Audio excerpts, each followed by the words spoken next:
Bueno, buenas tardes a todos, a todas. Mi nombre es Marcelo Paz, soy el decano de la Escuela de Economía y Negocios. Les quiero dar solamente la bienvenida, agradecerles la presencia de quienes participan, de quienes nos acompañan hoy para hacer la presentación del libro. De un libro en una universidad pública, editado por una universidad pública, por UNSAM Edita, así que le agradezco a Mario el esfuerzo y el compromiso y el acompañamiento de la universidad, en este trabajo que Manuel llevó adelante como compilador el último año y medio, terminándolo, que para nosotros es un desafío, poner en valor hoy lo que hace el sistema universitario público en este momento de crisis presupuestaria.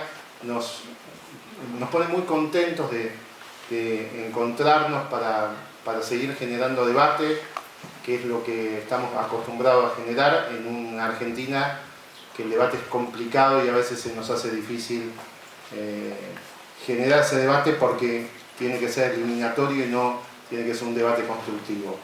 Yo cada vez que me toca hablar agradezco a todo el equipo de gestión de la escuela que hace posible todos estos eventos, pero vuelvo a reiterar una premisa que nosotros tenemos en la escuela y en la universidad, que queremos poner la mesa para que de una vez por todas en la Argentina se puedan dar los debates en serio, cosa que hoy nos cuesta un poco más, pero es el objetivo que tenemos con el trabajo a diario que hacemos.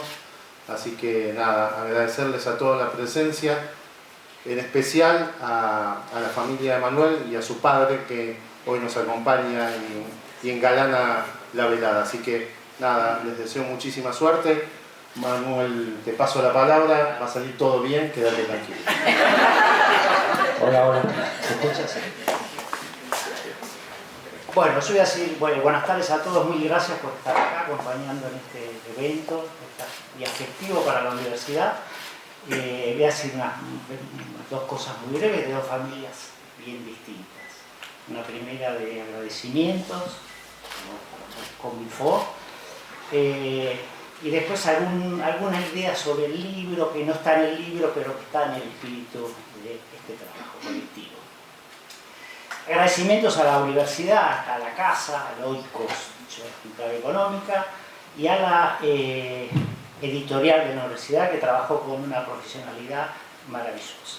Desde la corrección, todo fue maravilloso, el tema de la editorial.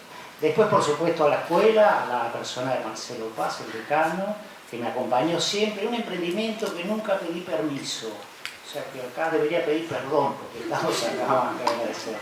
Y que hay un plan de hacer lo mismo con economía. Aviso. Tenemos a una socia. A la Secretaría de Investigación, de la cabeza de Lucía Vincent y todos los colaboradores, que siempre dieron todo lo que hacía falta para que esto termine, incluso palabras de aliento cuando no hubo ánimo, porque es tedioso, largo el trabajo de un libro colectivo, y que, bueno, por suerte terminamos. Agradecer también a quienes no están acá, los socios de este libro, los coeditores, que son españoles, Jesús García Cinto, Ignacio Aymerich Ojeda. Tal vez no lo hubiese terminado sin ellos, siempre ayuda, en grupo se puede mejorar las cosas. Agradecer también a los colaboradores del libro, acá hay uno, Facundo García Valverde, a quien le agradezco mucho su presencia, no sé si hay alguien más, no. Hay colaboradores de España, de Argentina, hay un canadiense, todos trabajos que están muy bien, están muy bien. Me parece que lo voy a decir, si se me permite, que el libro quedó muy bien. Bueno, y agradecer también a Mario, que es un amigo, un hombre de la casa, un hombre que conoce bien los debates de la ciencia, la cartografía, maneja bien los debates de las ciencias sociales y que organiza grandes eventos en esta universidad. Es un placer tenerle acá en esta presentación.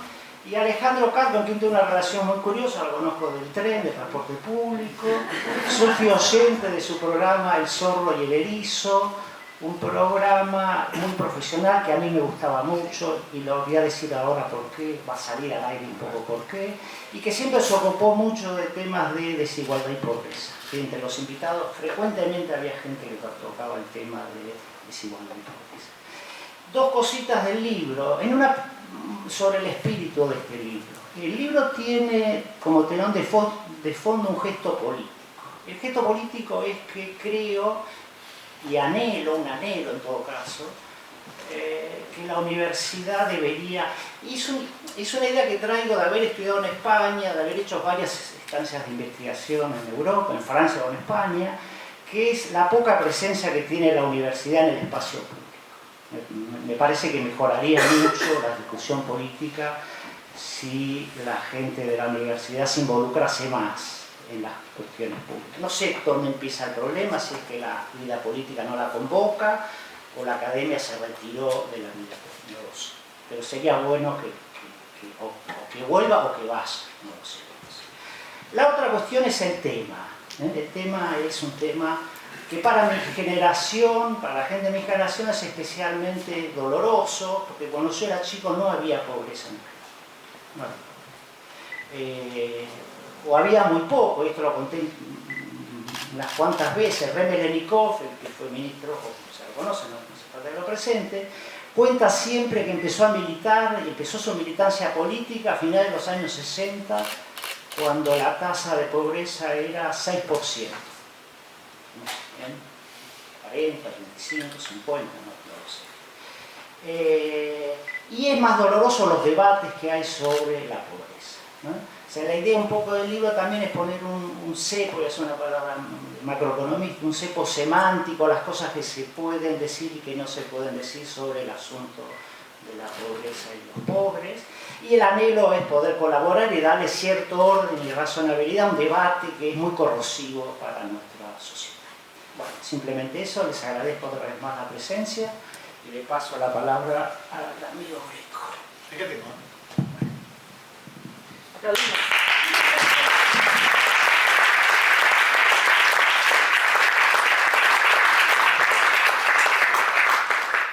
Bueno, buenas tardes. Gracias a la escuela y a Marcelo por haberme permitido conocer este hermoso auditorio que vamos a empezar a usar asiduamente.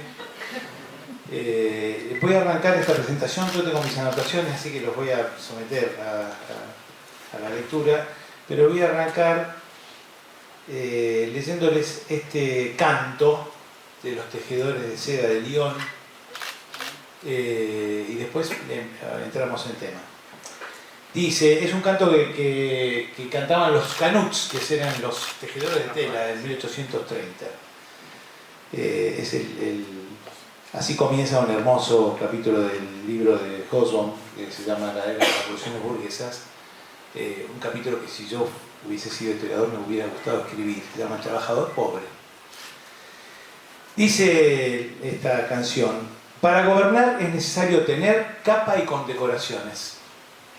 Nosotros tejemos para ustedes, grandes de la tierra, y a nosotros, pobres tejedores de seda, sin mortaja se nos entierra. Somos nosotros, pobres tejedores de seda, los que estamos desnudos. Pero cuando llegue el reinado, cuando el reinado de ustedes termine, entonces nosotros tendremos la mortaja del viejo mundo. Pues ya se escucha la revuelta que crece. Entonces nosotros, los tejedores de seda, estaremos desnudos. Esta canción que la cantaban los canuts, la cantaban durante una... Vieron que la era de la revolución burguesa es 1789, 1820, 1830, 1848. Todas fracasadas, menos la del 89, ¿no? Estamos en un momento del albor del cartismo, diríamos, ¿no? Todavía esos pobres... Hobsbawm dice una cosa tremenda en ese texto, dice, ¿cuál era el futuro posible para un trabajador pobre en ese momento? Hacerse burgués, desmoralizarse o dedicarse al alcohol. Y hay una alternativa que él pone al final, que es organizarse. Que efectivamente vamos a cerrar esta intervención con esa cuestión. Dos comentarios. Primero, la trastienda del libro, ¿no? Manuel es una persona insistente, tiene un estilo que combina insistencia con él seduce por el lado, bueno, no, si no se puede, ¿no? Primero te dice, tengo este proyecto, son 340 artículos, autores de toda Europa, qué sé yo, Y después dice, bueno, no, pero si no se puede. Entonces te deja picando. Y es un trabajo de mucho tiempo. A mí obviamente me interesaba mucho que publicáramos este libro porque mi primer trabajo como sociólogo profesional fue en el momento que se empezó a medir la pobreza en Argentina de otra manera, en 1989, cuando empezó la línea de pobreza. Entonces me contrataron en el UNICEF, hice el primer laburo de sociólogo recién recibido y estábamos con todo el tema de pasar de NBI a línea de pobreza, ¿no? Ahora parece que ya es insuficiente eso. Y entonces escucho el comentario de Manuel que dice hay un déficit en la universidad y yo tenía muchos prejuicios con el libro.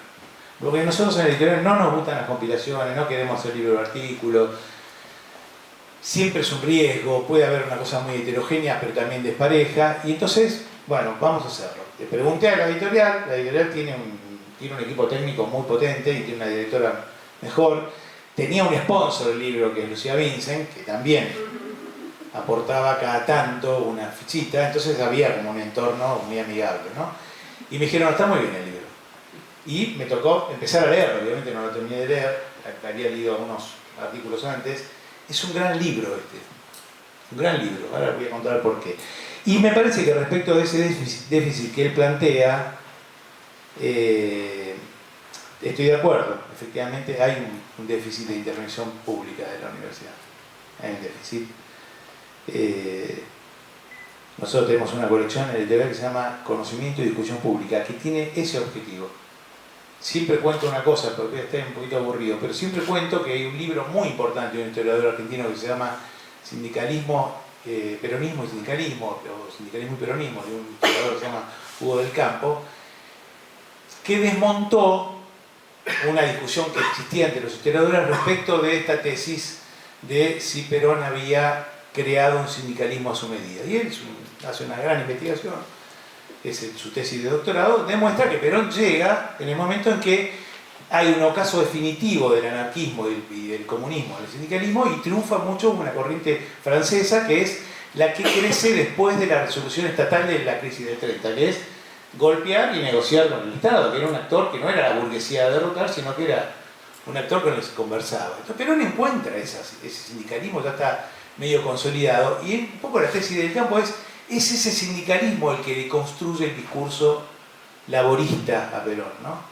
Sin embargo, tiempo después de la publicación de ese libro, se siguió diciendo el peronismo moldeó el sindicalismo a su medida, etcétera, etcétera. Entonces, uno puede decir, hay algo de la impronta académica que incluso agota los debates en el contexto de la corporación académica, pero que no trasciende al espacio público. Entonces, el objetivo de esta colección es eso, es tomar temas de la agenda pública para, la única técnica que conocemos es llovido sobre mojado, repiquetear, o sea, estás invitado a esa colección. Manuel Basombrío, para los que no lo conocen, él es de un grupo yo lo conozco porque es de un grupo de economistas que conocí cuando estudiaban economía, porque en mi generación estudió economía y un día me entero de que había avanzado hacia la filosofía y se doctoró en filosofía en Navarra. O sea que es un economista muy particular. Esto me permite también una reflexión que es, estamos presentando un libro prácticamente, diríamos, de filosofía en la Escuela de Economía y Negocios. Hay toda una polémica en la UNSAM sobre el uso de los términos. ¿Viste? Si una escuela usa un término que supuestamente pertenece a otra escuela, se prende un semáforo rojo. Pero a mí me hizo acordar mucho... Acá tenemos la ventaja de que no estamos en el campo, claro, no hay semáforos. Me hizo acordar mucho un debate que ocurrió en los 90, en un encuentro en Quilmes, donde estaba Osvaldo Guariglia, un tipo de la ética de la Escuela de Filosofía de Facultad de Filosofía y Letras, y estaba Horacio González, y entonces había terminado el seminario internacional, qué sé yo, y González, que en esa época estaba muy provocador, dijo, bueno, habría que discutir si efectivamente la filosofía ocurre en la Facultad de Filosofía y Letras. Yo pensé que se agarraban a trompadas, porque efectivamente se violentó Guariglia, pero a mí me parece que casualmente lo que tiene que pasar es esto, es que presentemos un libro de filosofía sobre un tema que es de la economía política, de la economía, de las ciencias sociales, en una escuela de economía, así que eso me parece una gran cosa. Los temas de Manuel, que pasó de la hermenéutica a los temas que son los temas contemporáneos de las ciencias sociales, de la sociología, de la economía política y los temas de la sociedad actual, la desigualdad, la justicia distributiva y la pobreza. Ahora, ¿por qué este libro, no? Si uno se hace abstracción de la cocina, porque en la cocina había muchos momentos donde Manuel decía, ¿para qué me metí en este tema? No me mandan el artículo, etcétera, etcétera. Si uno no conoce esa cocina y lee virgen el texto, se encuentra con un texto. Cuando digo un gran libro, ¿a qué me refiero? Es un libro muy útil. Muy útil. Primero porque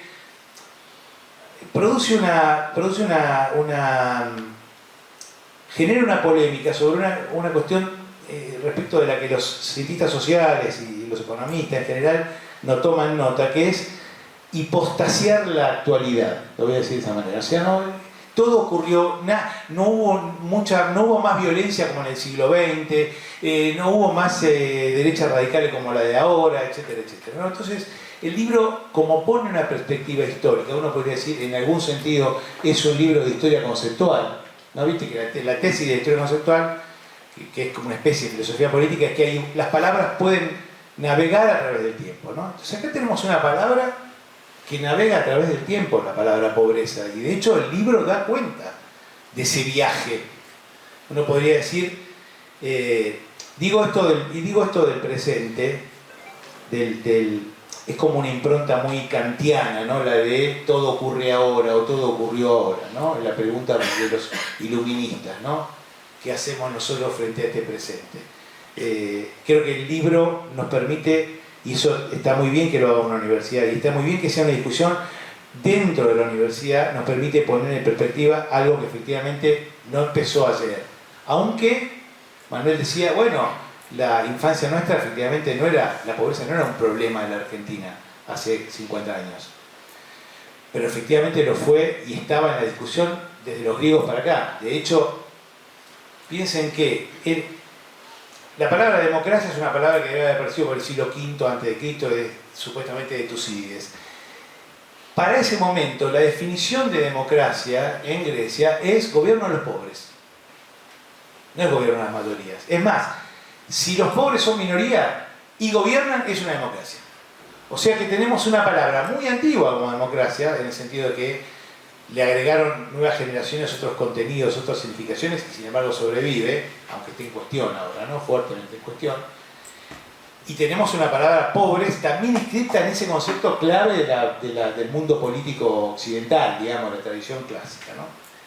Entonces yo digo, esta historia conceptual de la pobreza, que se organiza en 3 bloques, también muy bien organizados, ¿no? Hay un primer bloque que se llama La Piedad, si no me acuerdo mal, que es el mundo antiguo, el tratamiento desde la Biblia hasta el mundo medieval, para decirlo de alguna manera.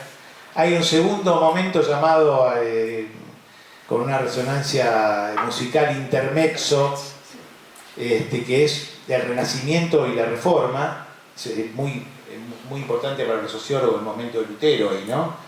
Que replantea toda la cuestión. Y después lo que llaman la horca, ¿no? O sea, la modernidad, utilitarismo, el liberalismo, el marxismo, etcétera, etcétera. El libro, entonces, como producto, es un producto muy atractivo, que demuestra la solidez teórica de la propuesta de un tema y una experiencia, porque uno podría decir, no es solamente un objeto de investigación. La pobreza también es una experiencia, la experiencia de... Vieron que está ese famoso encuentro de Simone Weil y Simone de Beauvoir, que la conoce en los pasillos de la universidad, y le dice, la única causa importante, le dice Simone Weil, es una revolución que termine con el hambre. Le dice, eso lo recuerda a Simone de Beauvoir, ¿no? Y ella le dice, bueno, no, lo más importante, le dice Simone de Beauvoir, es que el género humano encuentre un sentido para su existencia. Y ella le dice, Simone Weil le dice, eso porque se nota que usted nunca tuvo hambre en su vida. O sea, la pobreza es un objeto de investigación, es un tema de la filosofía y también es una experiencia humana, es una experiencia de la vida. Y yo creo que el libro logra esa solidez porque consigue dar cuenta de lo sensible que es esa experiencia y ese tema a un tratamiento que admite distintos abordajes, como lo demuestra el libro, porque uno podría decir genéricamente es un abordaje, diríamos, filosófico, pero obviamente hay escuelas, formas de abordarlo, de pensamiento, claramente distintos.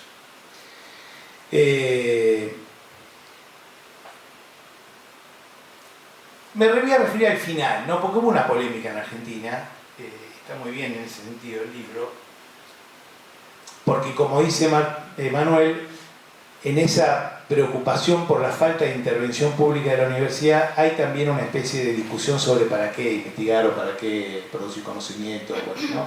Hay una resonancia, si quieren, undécima tesis sobre Feuerbach, si quieren, ¿no? No sé si diríamos transformarlo al mundo, pero bueno, reformarlo puede ser la palabra. Hubo un tiempo en que el sermón de la montaña fue un poco puesto en cuestión. Esa idea de los pobres son... Porque también había una crítica de la izquierda de, bueno, pero entonces la crítica de la tierra se resuelve con la crítica del cielo. Y Nietzsche es un autor tremendo en ese sentido, ¿no? Recuerdo haberlo leído y irritarme por esa especie de radicalidad anticristiana y por lo tanto antihumanitaria que tiene la genealogía de la moral, que tiene el Zaratustra, que dice, bueno, finalmente, ¿de dónde sale que los últimos van a ser los primeros? ¿No?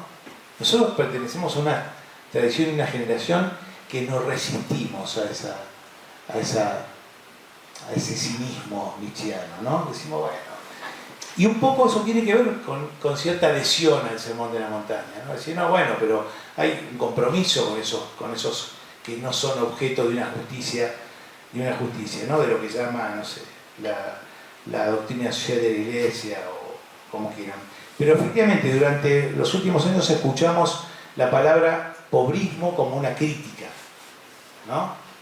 Uno puede decir, está la discusión más política coyuntural, pero también hay una discusión de otro tipo, que era la discusión sobre no hacer de la pobreza un tema, deshacernos del tema de la pobreza, porque se ponía como contraposición a desarrollo, a progreso, desarrollo económico, o sea, ponerla a un costado.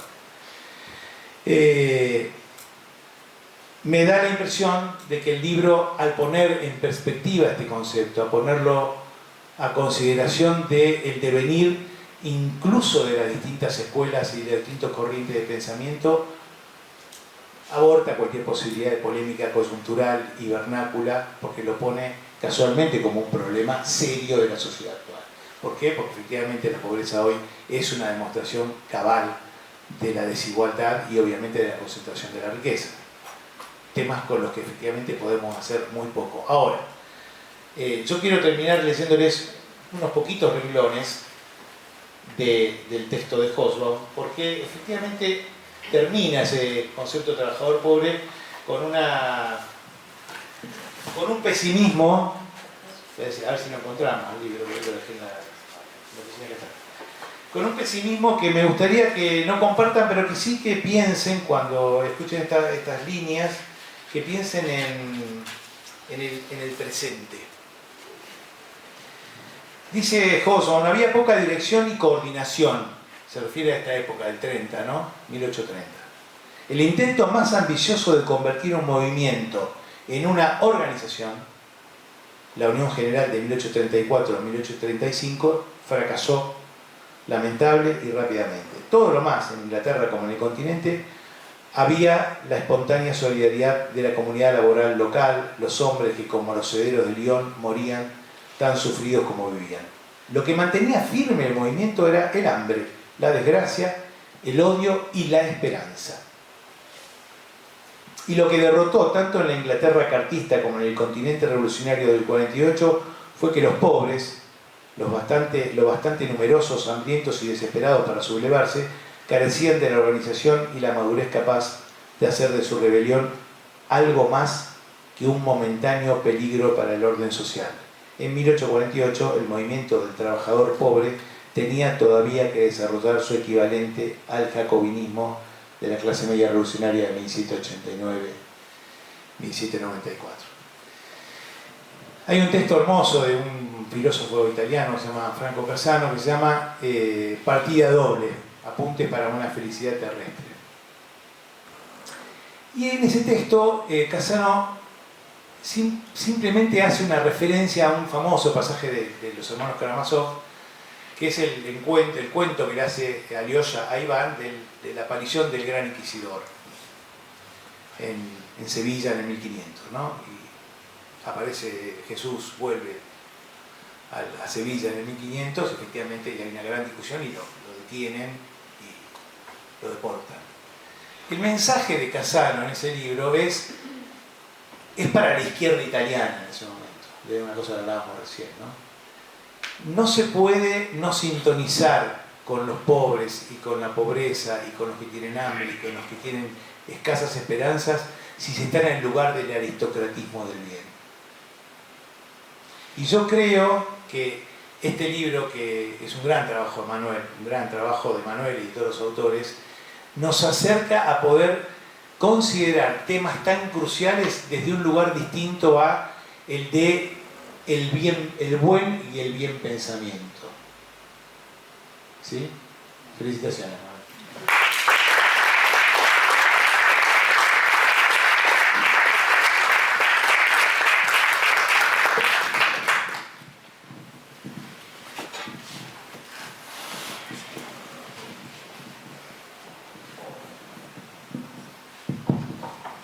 Bueno, buenas tardes. Buenas tardes a todas y todos. Muchas gracias, Manuel, por invitarme a presentar esta obra. Muchas gracias y a la vez no, porque me metiste en una situación complicada. Efectivamente, con Manuel nos conocimos en el tren, pero además compartimos no solo la vocación, la resignación o el hábito del transporte público, sino otras cosas. Y fue curioso porque yo escribí mi presentación para hoy y cuando salía para aquí mi mujer me dice: ¿pero a dónde vas? Claro, como muchos, yo utilizo el papel de los dos lados y mi mujer vio que yo salía con unas partituras y ese es el otro tema que compartimos con Manuel. Y te agradezco también el recuerdo del programa de radio, que fue verdaderamente una experiencia.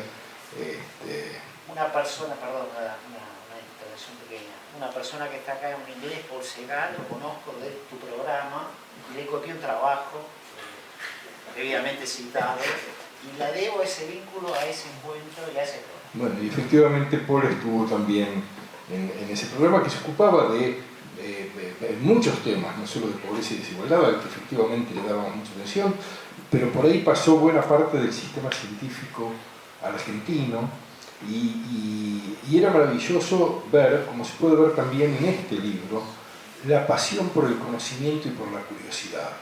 Era extraordinario conversar una noche con un biólogo y otra noche con un sociólogo y otra noche con alguien que hacía literatura y alguien que trabajaba sobre mapas y la pasión, verdaderamente la pasión por el conocimiento y la curiosidad como motor de la vida era realmente emocionante y era para mí un esfuerzo muy grande poder ser interlocutor de gente que sabía mucho de cosas muy específicas y yo no sabía nada de nada, pero también aprendí mucho de eso.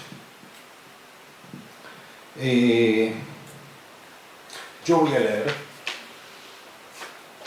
justamente porque no sé de esto, entonces tengo que estudiar y escribir,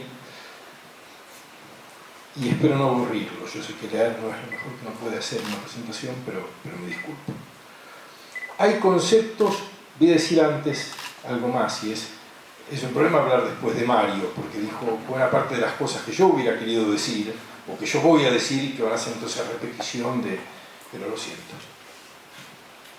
Hay conceptos que parecen transparentes, pero cuyo sentido se despliega únicamente cuando los observamos a lo largo de la historia. La pobreza es uno de ellos. No se deja reducir a cifras ni a diagnósticos sociales. Está entrelazada con la manera en que una sociedad imagina la justicia, interpreta la vulnerabilidad y concibe su propio proyecto político. Por eso, aunque cada época afirme estar descubriendo la cuestión, lo que en realidad hace es recorrer un territorio conceptual que nunca ha dejado de ser el mismo. El soberano y la pobreza se inscribe en ese territorio. Su aporte consiste en desenterrar la continuidad de un desacuerdo que atraviesa la historia de Occidente y, de este modo, reponer en la discusión actual, rápida, fragmentaria, moralmente saturada, una estructura histórica que la precede y la excede. No pretende resolver la querella, nadie podría hacerlo, sino devolverla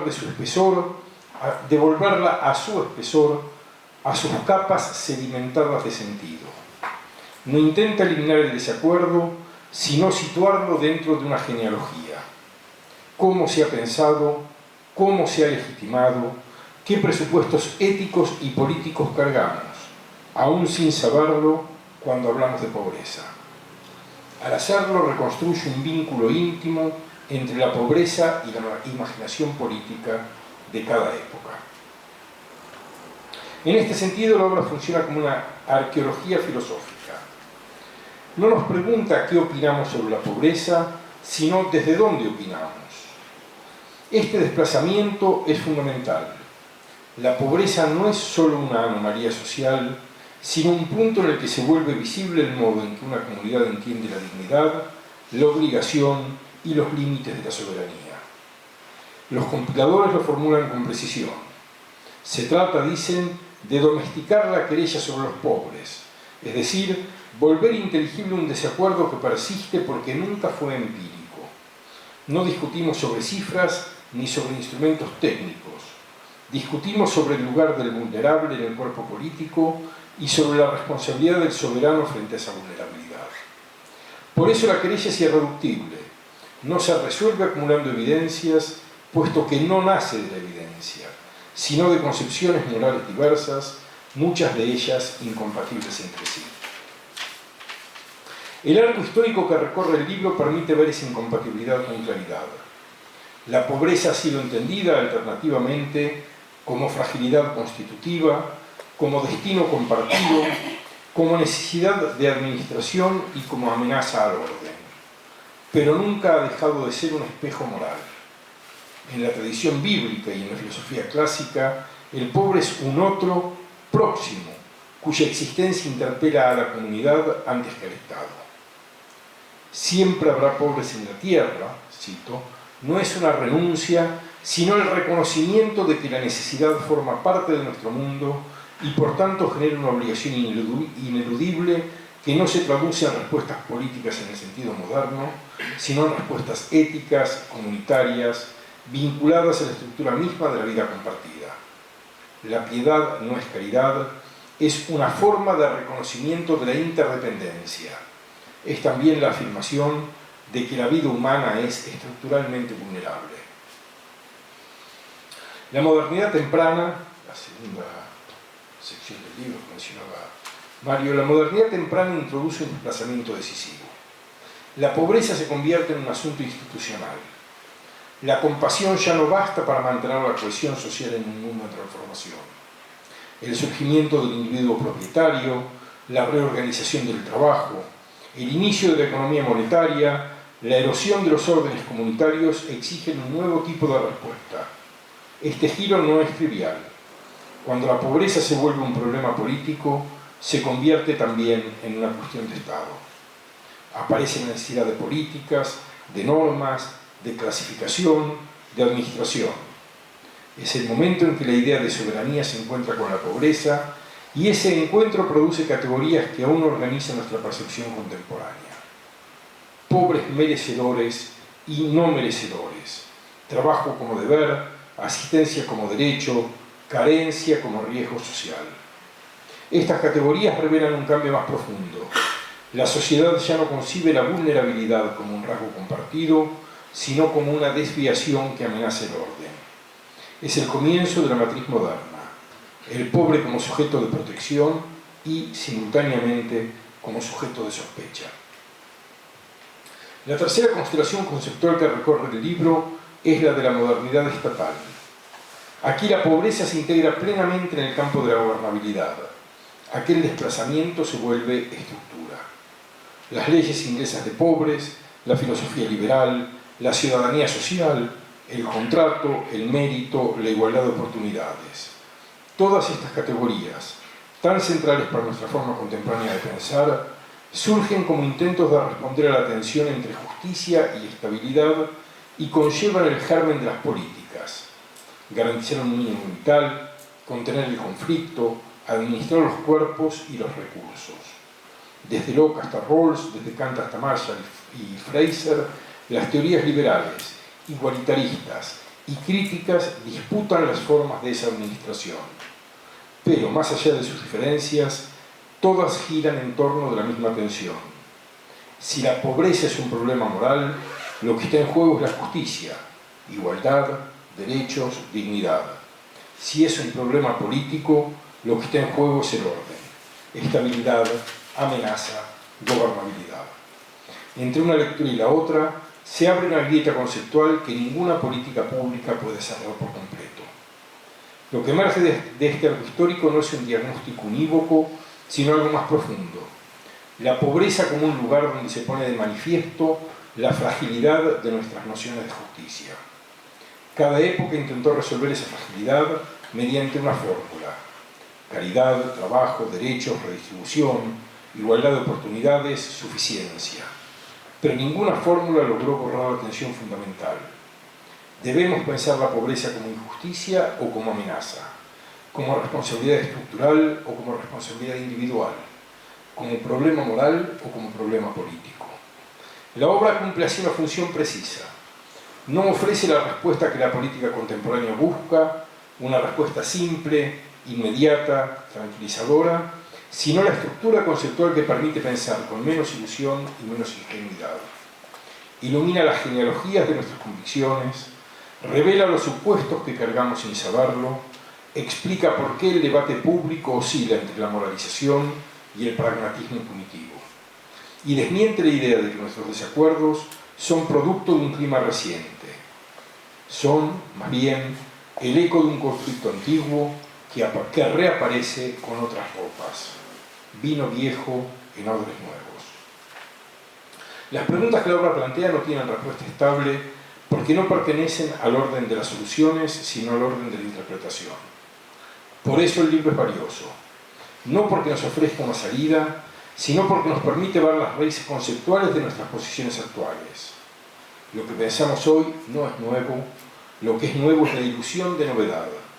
Y esa ilusión, precisamente, oscurece el debate. El lector encuentra aquí una invitación a pensar con mayor densidad intelectual, a reconocer que cada argumento contemporáneo sobre mérito, asistencia, libertad, dependencia, igualdad, pertenece a una tradición que lo antecede y que le confiere su sentido, y a aceptar que la querella sobre los pobres no se supera eliminando una de sus caras, sino asumiendo su complejidad. Por eso este libro no es una historia de ideas en el sentido descriptivo del término, sino un dispositivo conceptual. Nos obliga a examinar nuestras categorías, a revisar las razones que damos por obvias, a preguntarnos por el lugar que concedemos al vulnerable en nuestra concepción de la comunidad política. En un momento en que la discusión pública tiende a acelerarse, a simplificarse, a moralizarse sin reflexión, el soberano y la pobreza propone otra temporalidad, la del pensamiento que vuelve sobre sí mismo. Su gesto no es conclusivo, sino crítico. No pretende decirnos qué debemos pensar, sino mostrarnos que no podemos pensar sin hacernos cargo de esta genealogía. Y esa conciencia en sí misma ya transforma el debate. Muchas gracias.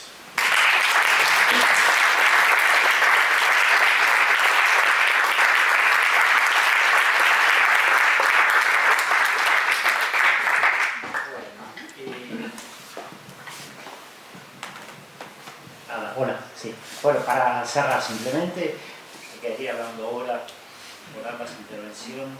Les agradezco mucho a todos, a Mario, Alejandro, a todos los presentes y bueno, que sigan habiendo estos eventos y que se cumpla el deseo de que la universidad sea protagonista del espacio público. Bueno.